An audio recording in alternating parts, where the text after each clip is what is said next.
Alternating current. Alternating current की बात करें तो an alternating current AC is the current whose magnitude and direction changes with time reverse periodically. ठीक है, जितना ये करंट के मैग्नीट्यूड की वैल्यू पॉजिटिव तरफ जा रही है उतनी नेगेटिव तरफ जानी चाहिए, जितना पॉजिटिव उतना negative. This type of currents are called alternating current AC। So current are of two type, AC and DC. AC means alternating current, means alternate value change हो रही है, positive negative positive negative. And DC means direct current। ठीक, DC flows with a constant magnitude and same direction। जो black वाली line जो दिख रही है आपको ये DC करंट है, और जो ब्लू वाली लाइन है this is AC alternating current. ठीक है, तो इस तरह से हमारी जो अल्टरनेटिंग करंट AC है वो किसी भी फॉर्म में हो सकती है, साइनसोइडल फॉर्म। ठीक है, इसकी जो वेव है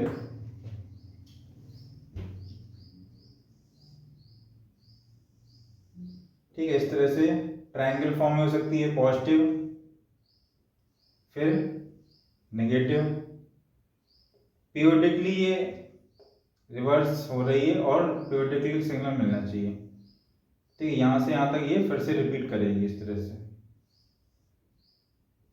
तो ये I with respect to time, ये भी AC करंट है। ठीक, इसके बाद फिर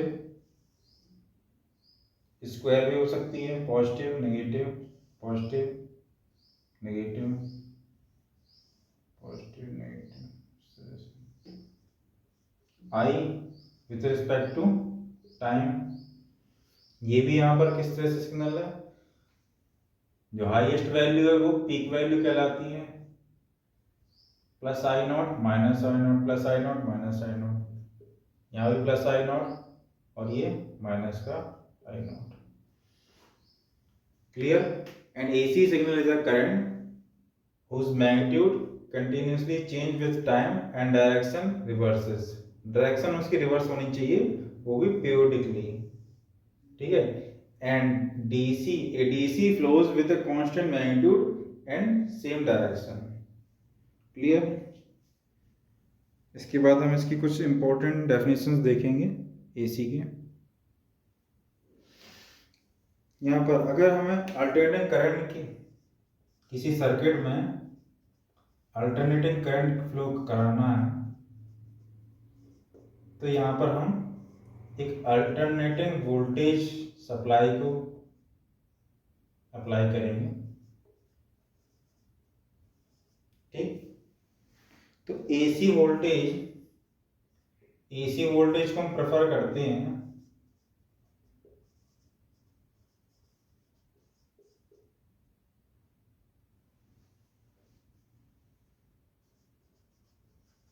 over DC voltage,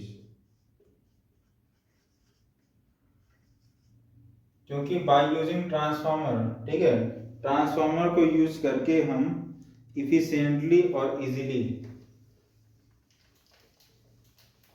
by using transformer हम AC वोल्टेज को एक फॉर्म से दूसरे फॉर्म में इजीली कन्वर्ट कर लेते हैं। ठीक है, जैसे हमें 500 वोल्ट सप्लाई को कन्वर्ट करना है 200 वोल्ट में। ठीक है, फिर इसे यूज करके 1000 वोल्ट में कन्वर्ट करना है, तो ये इजीली कन्वर्ट हो जाता है किसमें, AC के केस में। AC वोल्टेज इजीली कन्वर्ट हो जाता है यूजिंग ट्रांसफार्मर्स। ठीक है, इसलिए AC वोल्टेज को हम प्रेफर करते हैं ओवर DC वोल्टेज। ठीक, हमारे घरों में जो पावर सप्लाई फ्लो होती है वो भी क्या है, AC वोल्टेज है, AC करंट है। ठीक है, ठीक है, I equal to I naught sine omega t cos omega t, ये सिंपलेस्ट एसी फॉर्म है। ठीक है, हम अपने क्वेश्चंस में यूज कर लेते हैं। ठीक, where I naught is peak value. ठीक है, ये अपर वैल्यू हो सकती है, ये प्लस का आई नॉट, ये माइनस का आई नॉट, इस तरह से पीक वैल्यू कितना मैक्सिमम जा रहा है। उसके बाद peak value maximum value, omega यहाँ पर एंगुलर फ्रीक्वेंसी है, here omega is angular frequency of alternating current,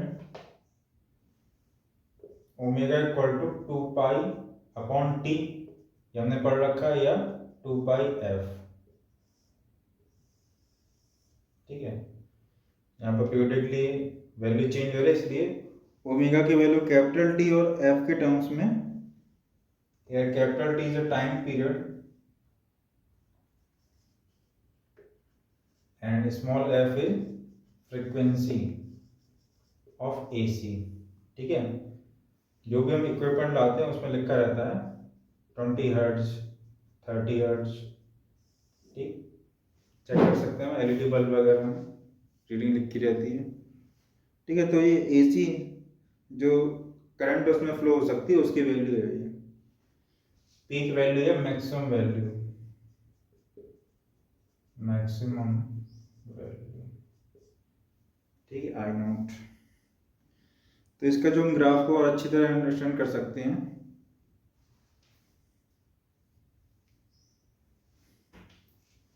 इस डीसी को हटा देंगे,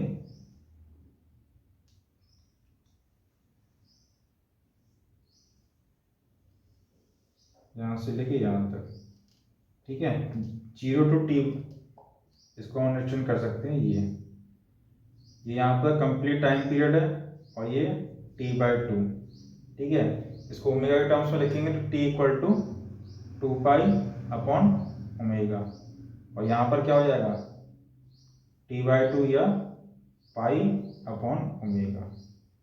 ठीक, तो इस AC को हम अपना ग्राफिकली अंडरस्टैंड कर सकते हैं अच्छे तरह से।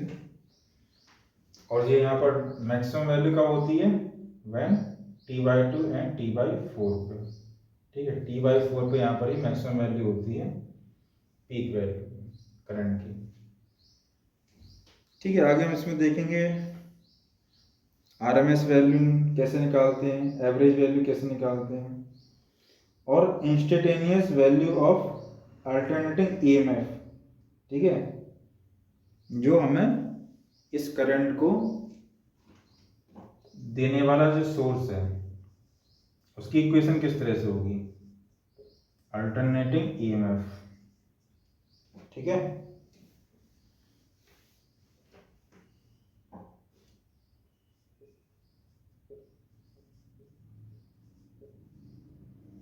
Instantaneous value of.